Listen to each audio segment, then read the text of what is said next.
Good afternoon, and welcome to Sunrun's second quarter 2026 earnings conference call. Please note that this call is being recorded and that the 1 hour has been allotted for the call, including the Q&A session. To join the Q&A session after prepared remarks, please press star 1 at any time. We ask participants to limit themselves to 1 question and 1 follow-up question. I will now turn the call over to Patrick Jobin, Sunrun's Investor Relations Officer. Please go ahead. Thank you, Latanya.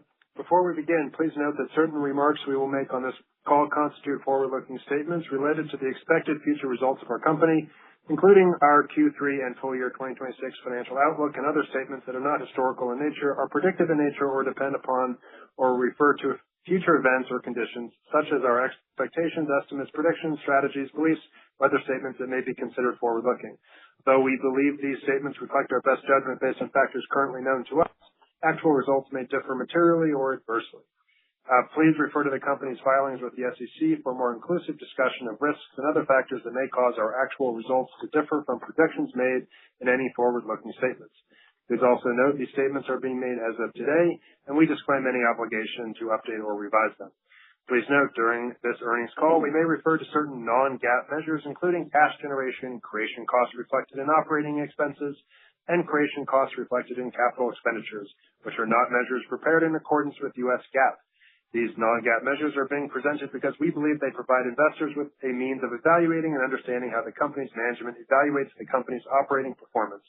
Reconciliation of these measures can be found in our earnings press release and other investor materials available on the company's investor relations website and accompanying this webcast. These non-GAAP measures should not be considered in isolation from, as substitutes for, or superior to financial measures prepared in accordance with U.S. GAAP. On the call today are Mary Powell, Sunrun's CEO, Danny Abajian, Sunrun's CFO, and Paul Dickson, Sunrun's President and Chief Revenue Officer. A presentation is available on Sunrun's investor relations website, along with supplemental accompanying materials. An audio replay of today's call, along with a copy of today's prepared remarks and transcript, including Q&A, will be posted to Sunrun's investor relations website shortly after the call. Now let me turn the call over to Mary. Thank you, Patrick, and thank you all for joining us today. Sunrun is successfully executing a transition towards our direct business, which has higher margins, better customer satisfaction, and better credit profiles. We had positive cash generation in the quarter while executing a sizable safe harbor investment. We are delivering award-winning customer experience and laying the foundation for durable, high-margin growth in the periods ahead. We resumed strong growth in sales activities in recent months and expect to be exiting the year growing by over 10%. This tees us up well for a very strong 2027. Sunrun's energy assets are at the center of a power sector that is in need of energy capacity and where speed to power is critical. Sunrun now has over 4.6 gigawatt hours of storage capacity installed across the country and is the largest residential independent power producer. America needs more power, faster than the traditional grid can deliver it, and Sunrun is well situated to meet that need. On to our Q2 results. We continue to generate strong demand for our storage offering and set a new record in Q2, reaching a 74% attachment rate. This equates to the installation of over 15,500 battery systems in Q2. Aggregate subscriber value for Q2 was nearly $1.2 billion, near the top end of our guidance range of $1.1 to $1.2 billion. In the quarter, we produced positive cash generation of $45 million when excluding $22 million of equipment safe harbor investments. Excluding safe harbor investments, we have produced positive cash generation in the first half of the year and $428 million of cash generation over the last 2 years. We are adjusting our full year guidance to $200 to $375 million versus our prior range of $250 million to $450 million. This is being driven by 3 things. First, we are further reducing our outlook for volume originated through our affiliate channel due to deliberate reductions we made and the bankruptcy of Freedom Forever. Second, the ramp of sales activities and the process of onboarding new reps took more time than expected. This transition towards a higher direct mix carries more front-loaded costs, but higher long-term margins. Third, we are reflecting a higher capital cost as interest rates have inched up over the last few months. Our monthly sales trends in our direct business have inflected in June and July, turning positive, with monthly sales growth exceeding 10% compared to the prior year. We are confident we will return to robust growth in our direct business. Danny will further address guidance shortly. Strategically, Sunrun is executing well, building a base of valuable energy assets. At the end of Q2, we had installed more than 266,000 storage plus solar systems, representing approximately 4.6 gigawatt hours of networked storage capacity. We are creating a formidable network of flexible, dispatchable power at a rapid pace. Sunrun added more than 1 gigawatt hour of storage capacity and dispatched more than 700 megawatts of power over the last 12 months. This is equivalent to dozens of peaker plants. The assets we have already deployed today represent over $500 million in grid services present value. Sunrun's distributed power plants are on track to generate approximately $40 million in GAAP gross revenue and greater than $10 million in operating margin in 2026, with substantial growth expected in the years ahead. We remain on track to reach our goal to over 10 gigawatt hours of dispatchable capacity online by the end of 2028, more than doubling from current levels, and we expect revenue to grow materially faster as we continue to secure commercial opportunities for the fleet we have built. Conversations with potential off-takers have inflected materially in just the last few months. Our large scale of dispatchable resources and development engine that is growing this fleet at a rapid pace is opening the doors to monetize these resources through utility partnerships, direct energy market participation, retail electricity providers, and large load users such as data center hyperscalers. Sunrun is well positioned in a market that is structurally short power and where speed to power is a critical bottleneck. To this end, in June, we announced a framework with Renew Home and Tesla to bring over 16 gigawatts of home energy resources to hyperscalers, deployable in months without the land, transmission, or interconnection burden of traditional generation. In July, we launched a distributed AI compute pilot, using our home footprint not just as a power resource, but as an edge compute platform. Commercial momentum is accelerating as the market turns to us for the scale, assets, and customer relationships that would otherwise take years and billions of dollars to replicate. We remain sharply focused on growing our direct business. It's our highest margin business. It's where we have the most control over the full life cycle customer experience and compliance amid increased regulatory complexity, and our vertically integrated approach allows us to drive competitive advantage. Earlier this year, we shared that we expected volumes in our direct business to grow. Volume growth in our direct business is ramping from negative growth in Q1 to double-digit growth exiting this year. This results in full-year growth of low single digits. Over the past few quarters, as the broader market has gone through turmoil, we have had the opportunity to bring on some of the best talent in the industry. Our sales force has grown by over 1,500 people year to date, far outpacing what is seasonally typical, as we backfill what was a deliberate reduction in sales capacity in mid-2025 due to tax bill uncertainty as we position for growth.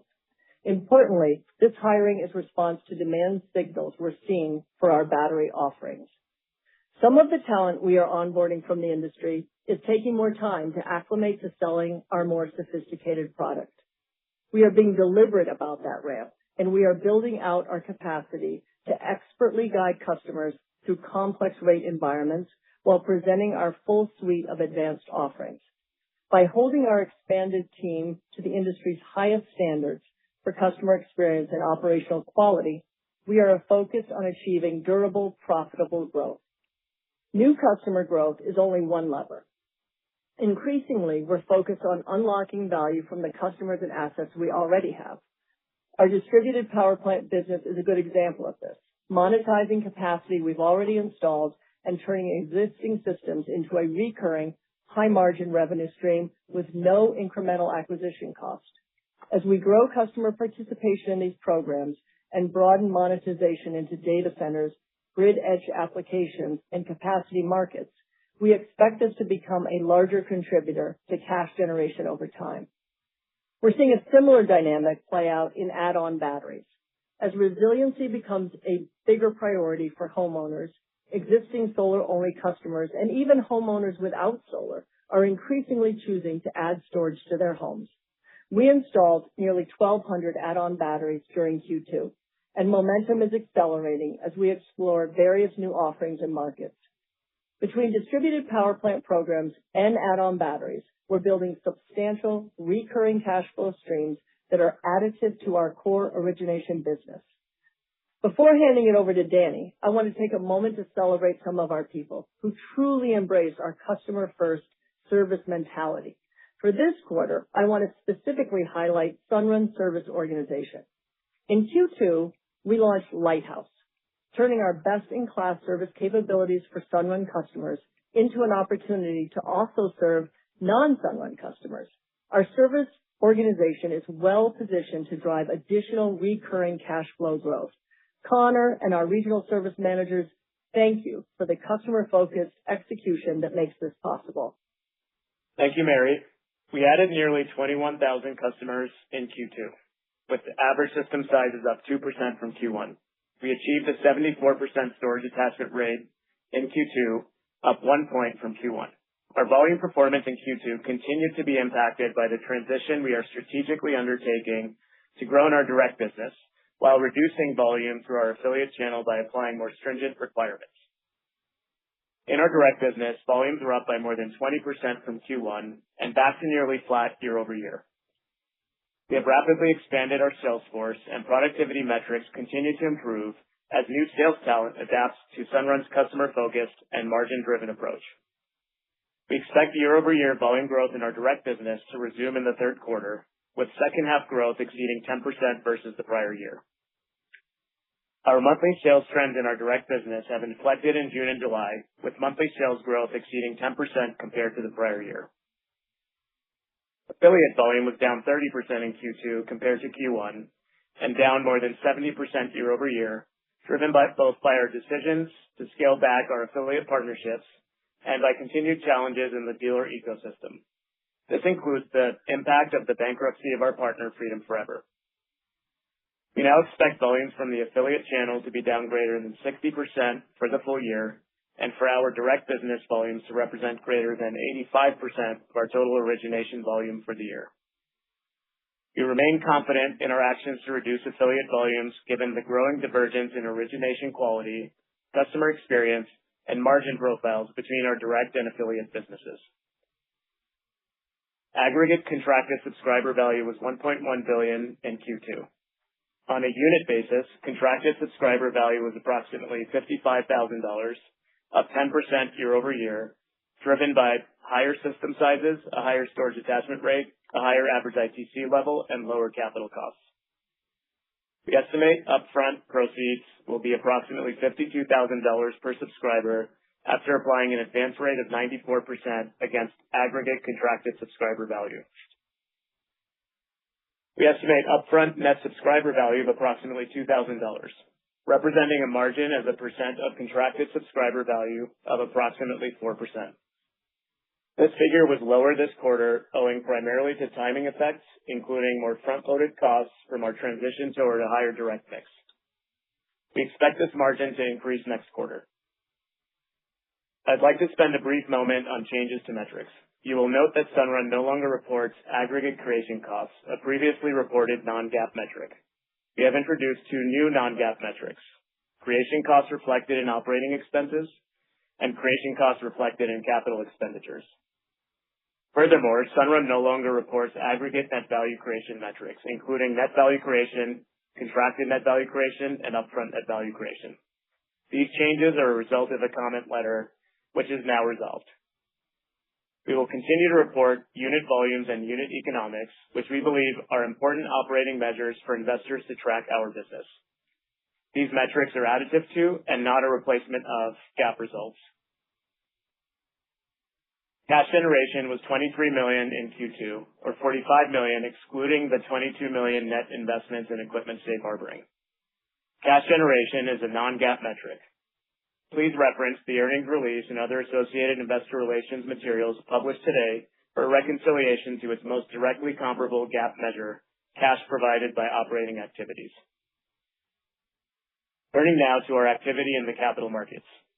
Sunrun is executing well. We closed multiple tax equity funds and ITC transfer agreements during the second quarter, and we have built a strong pipeline of transactions we expect will close in the second half. As we move through the year, corporate tax equity investors have largely completed their 2025 tax credit purchases and have gained better clarity on their 2026 tax appetite. Corporate tax credit buying activity has followed, a continuation of the momentum we described last quarter. ITC pricing during the quarter remained relatively stable compared to Q1, with transfer deal pricing ranging from the high 80 to low 90-cent range. Treasury guidance on FIAC ownership restrictions remains outstanding. And once published, we expect that the subset of multinational tax equity investors awaiting this guidance will emerge from the sidelines, further improving ITC pricing.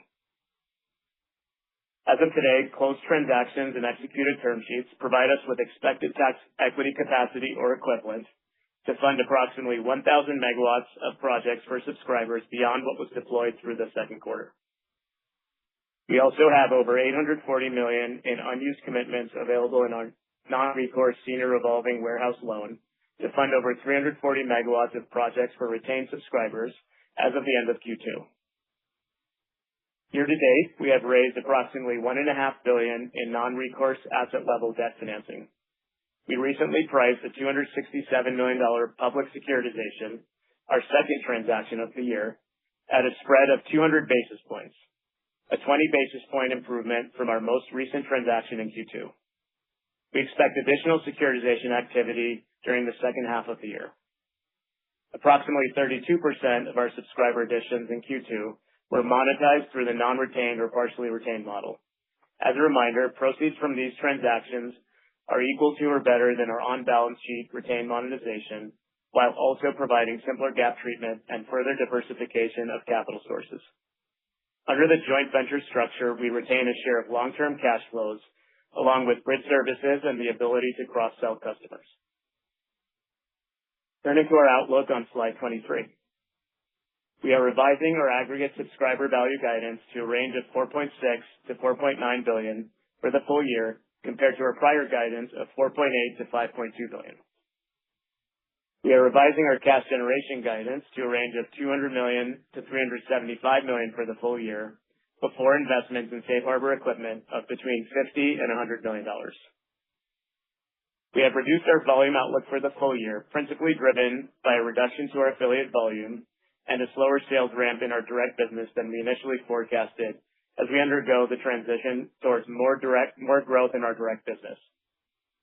In our direct business, we expect second half installation growth of more than 10% compared to the prior year, setting us up well as we enter 2027.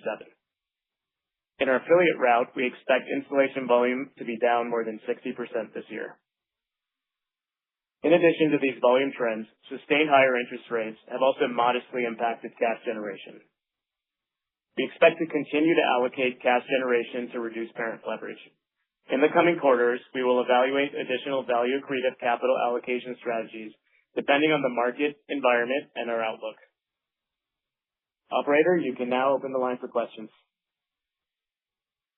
Thank you. We will now conduct a question and answer session. If you would like to ask a question, please press star 1 on your telephone keypad. A confirmation tone will indicate your line is in the question queue. You may press star 2 if you would like to remove yourself from the queue. We ask participants to please ask one question, limit themselves to one question and one follow-up. One moment while we poll for the first question. The first question is from Brian Lee with Goldman Sachs. Please proceed. Hey everyone, good afternoon. Thanks for taking the questions. Maybe Danny, since you ended the call with your remarks, question for you first. You mentioned the recent ABS transaction. Congrats on that, 200 basis point spread. I think that's the tightest we've seen in maybe a year and a half or so, maybe even longer. Can you kind of speak to the financing environment? I know you're talking about a little bit of a pinch here in terms of higher cost of capital. Maybe that's just all the base rate, but how should we just generally think about cost of capital trends from here on out through the rest of the year? And then any visibility? I know you kind of alluded to everyone's full up on 26, but what are you kind of thinking early read into 27 from that vantage point? Yeah, great question. And, we did notice a difference in participation levels, depth of order book. We've been in constant communication, obviously, directly interfacing with investors. So, overall tone in the capital markets has been quite good.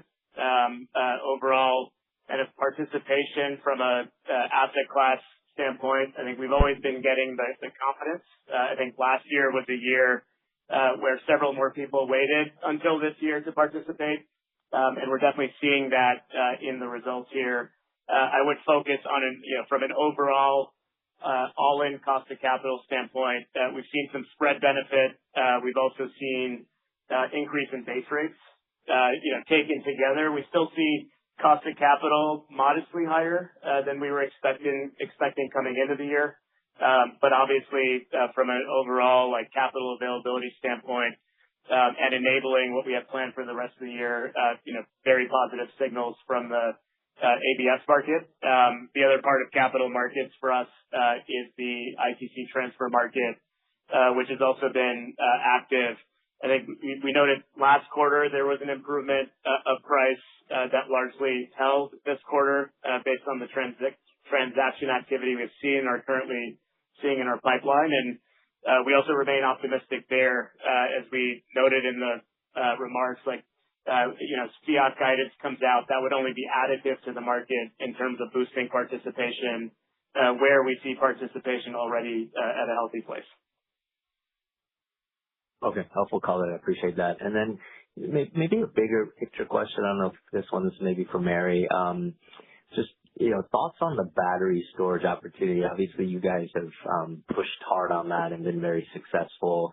Be curious, any thoughts on potentially diversifying, maybe going larger scale? There have been some recent reports about a pure play peer in the battery space. The valuation delta versus you seems pretty stark. So wondering, at a high level, if you're contemplating any strategy shifts or opportunities to sort of target other end markets, given you've got quite a bit of traction scale already. So curious if you're thinking broader about the battery opportunity. Thank you. Yeah. Hey, Brian. Nice to chat with you. Yes. I mean, I think as I said in my remarks, we are at a really interesting inflection point in terms of the value of the storage first strategy that we adopted, as you know, many years ago. I mean, we are sitting on top of 4.6 gigawatt hours. And yes, there are some new entrants, that again are after the same thing that we've already built. And we're already sitting at we are sitting at the largest scale in the United States from a residential perspective. So as I say, we are the nation's largest residential independent power producer. And because of the importance of speed to power right now, and because of the importance of the demand, particularly from AI, but let's be real, there was already demand and challenges from a grid perspective that were already in place a number of years ago, that has just added to the importance of speed to power, meeting the need, particularly, I would say, in the next 5 years. And so we're really well positioned. We're seeing, as I mentioned, an acceleration of the conversations that we're having, not just an acceleration of conversations with commercial partners, but I would say a very varied list of commercial partners. So I think we're in a great position to monetize the value of these assets for the company. And of course, that also brings some value for customers as well. All makes sense. Thank you. I'll pass it on. The next question comes from Praneeth Satish with Wells Fargo. Please proceed. Thanks. Good afternoon, everyone. I guess just kind of drilling down on tax equity and pricing there. Sounds like it may have softened a little bit from last quarter, kind of in the high 80s, 90s versus low 90s last quarter, if I remember correctly, your comments. So I guess the question is, how do you expect pricing to trend over the balance of the year? It looks like final fiat clarity may not arrive until even 2027. So kind of is the outlook for pricing, do you expect it to be stable or potentially some further pressure? And then what kind of assumptions are assumed in the revised guidance around tax equity pricing? Yeah, I would say it stayed stable to Q1. So we are giving a range, high 80s to low 90s. So that's not implying any sort of change from last period. Pricing is held.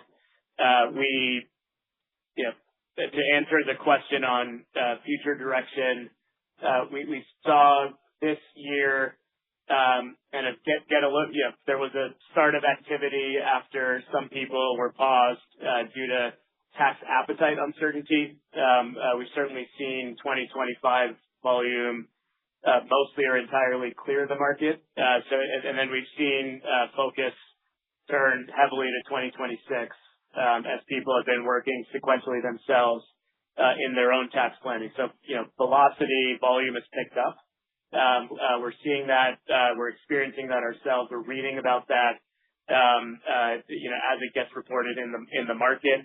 So a lot of focus on 26, which means as you get towards the back half, the back half of the year, urgency for both counterparties picks up to get your 26 activity done. And what was noted was a little bit lower pricing in Q2 generally in the market. Our pricing held. A lot of what drove that seems to have been related to lots of smaller transactions getting done, subscale, maybe different quality getting done at different prices or different types of assets. But, we haven't seen a difference in price in our transactions, and, more activity should unlock higher price. We expect modestly higher for the year, maybe flat to modestly higher, just to be a little bit conservatively grounded there. Gotcha. That's helpful. Maybe switching gears. So on the distributed AI node strategy, I guess the first question there is, how quickly can you move from pilot to commercial deployment? And then maybe just on the financing strategy and funding model, should we expect the GPU investments to sit on the balance sheet, or would you look to bring in third-party capital? I mean, I know it's probably small numbers, but they add up pretty quickly if you're funding the GPUs. So just trying to unpack that.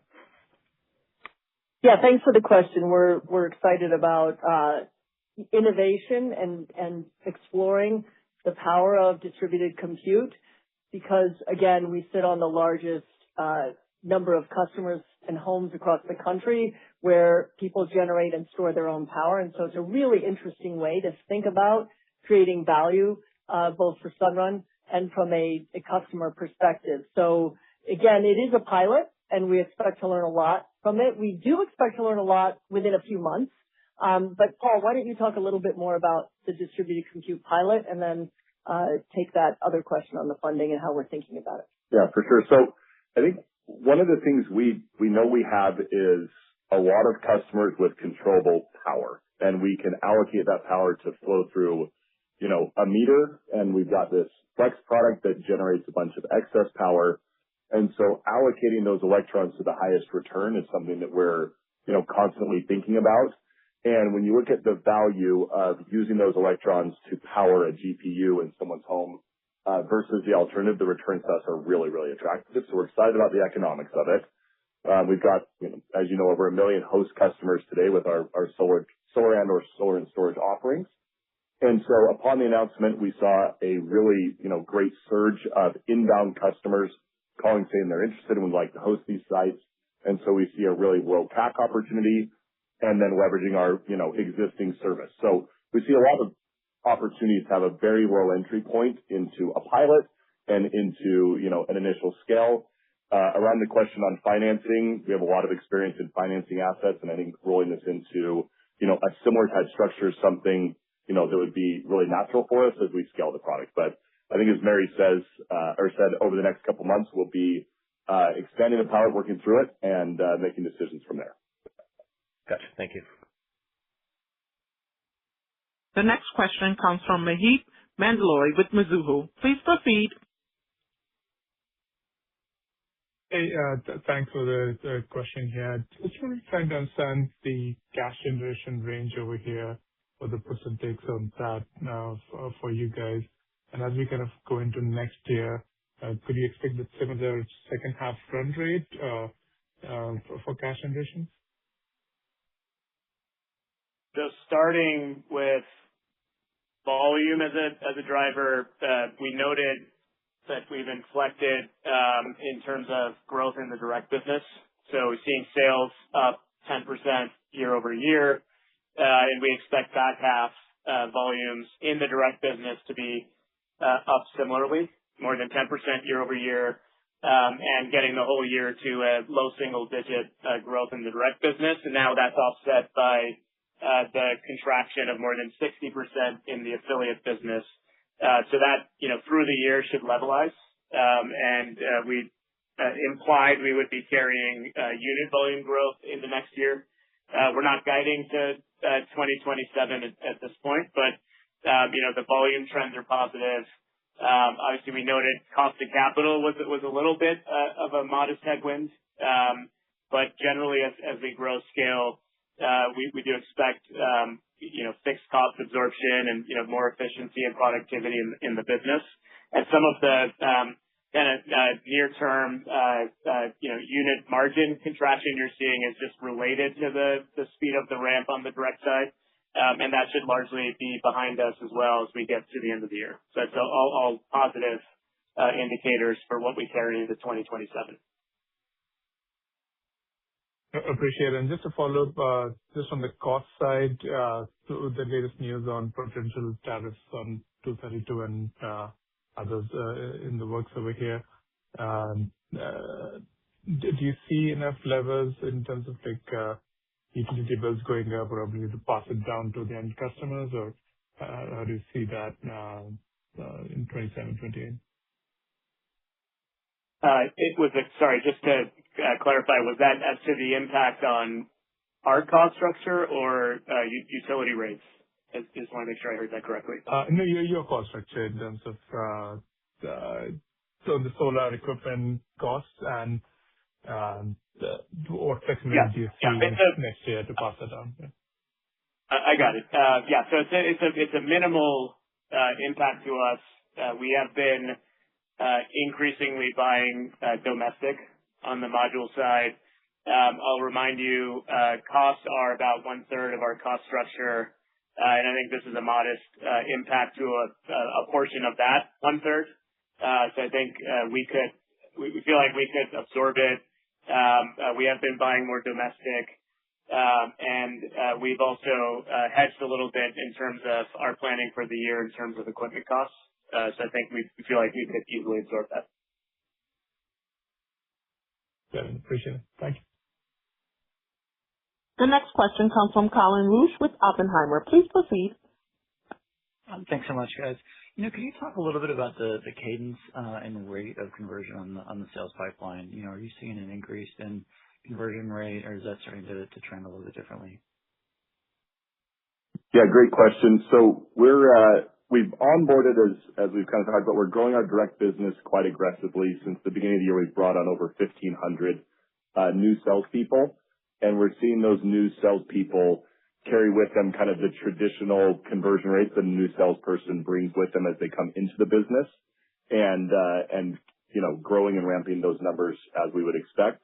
But in our core and in our core kind of offerings to customers, we see conversion rates flat to up, and are optimistic as we continue to refine these new salespeople and get them into our business, even higher conversions.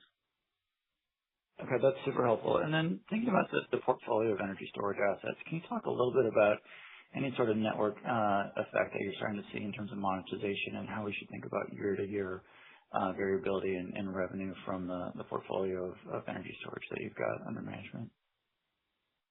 Well, I think as I mentioned, for this year, it looks, we're projecting $40 million in GAAP gross revenue and $10 million to the bottom line. And as we look to the future years, I mean, frankly, it's hard to see a scenario where that value doesn't continue to incrementally and materially grow.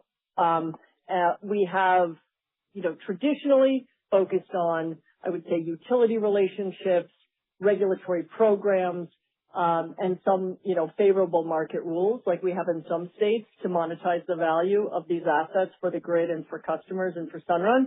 And that has just, the opportunities are just continuing to increase, both in the context of conversations directly with hyperscalers, some through our partnership with Tesla and Renew, some in the context of, REPs. So again, we have, materially grown the number of conversations, opportunities, and frankly, deals that we're working on. So the outlook is very strong. Great. Thanks so much, guys. The next question comes from Philip Shen with Roth Capital. Please proceed. Hi, guys. Thanks for taking my questions. First one is a follow-up on the AI compute pilot. Just was wondering if you might be able to share what the conversations with hyperscalers or potential customers to this asset base are going. And is there interest there? Are they excited about it? And as it's a highly differentiated offering and something that they may not be used to, or is it something that's a little bit foreign and it might take some time? So just curious, as a second part to that question, what do we expect to see commercialization in 27, or is it more of a 28 thing? I think Praneeth asked, but I may have missed the answer. Thanks. Nice to hear you, Phil. I think it's hard to say until we complete our pilot. So again, we're doing our pilot. It's hard to say on the commercialization and the revenue opportunity being 27, whether it would end up being like second half 27, 28, until we complete our pilot. So that'll be, as Paul mentioned, over the next couple of months. In the context of, who would participate with us, I would say first and foremost, there is a distributed compute marketplace. So that is, right there is already a way to access the market to get value over GPUs in homes. So that's not something that we have to develop in order to monetize the value of these. But putting that aside for a second, there are then also those that are in the distributed compute space where it might make more sense to actually work on direct deals with them in a way that makes more sense than accessing the marketplace. So it's there's really a couple different ways to go after it, but there is already an existing distributed compute marketplace. Great. Thanks, Mary. I appreciate the color. And then shifting over to your share price, after hours, it's looking like it's going into the high single digits. So wanted to check in on your latest view on buybacks as it relates to share price, given how low the stock has gone. It seems like an interesting and attractive opportunity. Thanks. Yeah, I think as we've said, we are so focused on building a great company. And I would point to what we've already done in the context of, generating over $400 million of cash in the last couple of years. We also have been focused on, again, growing our direct business that has higher margins, better asset profile, better customer profile, and will be really valuable as we build the company to the future, as will the distributed power plant activities, as we just talked about. So all of that puts us in a strong position to continue to pay down debt and to hit the ratios and then explore the opportunities for value creation for our shareholders. So nothing has changed in that regard. We are very focused on creating value over time for our shareholders. Great. Thanks again, Mary. I'll pass it on. The next question comes from Sophie Karp with KeyBanc Capital. Please proceed. Hi, good afternoon. Thank you for taking my question. I'm curious to get your take on the emerging, technology in the U.S. It's plug-in solar panels that several states have adopted so far, and certification of them nationally may be upcoming, and kind of how do you see that interacting with your business opportunities, particularly on the lower end? Hi, Sophie. This is Mary. Are you referring to what is known as balcony solar? I just want to make sure we understand your question. Yeah. Plug-in solar panels, balcony. an otherwise Yeah, suitable yeah, for for sure. single-family, So, I guess, too. yeah, I mean, it certainly is like, from my perspective, it's a very interesting opportunity to continue to expand the total addressable market for what I would call generation and storage that can foundationally change your relationship with energy, which plug-in panels can't do, obviously. I mean, I think I read a recent article in the New York Times where, somebody cited, they were excited because I think they were going to be saving about $5 a month. So, it's just a very, very different product than our sophisticated product. But one of the things I love about it is it's raising awareness level. Because I think so many of those folks that then will say, oh, geez, I'm going to plug in a panel here and get some benefit. It almost becomes a gateway, a teaser product for people who really want to embrace more energy independence, home control, resilience. So again, as we've moved particularly to a storage first company, it's just a very, very different value proposition. But like so many things, of course we pay attention and we're excited about anything that excites the market about the power of solar energy. Thank you. Appreciate the cover. That's all for me. Thank you. Ladies and gentlemen, we want to thank you for your participation on behalf of Sunrun. This does conclude today's teleconference. Please disconnect your lines and have a wonderful day.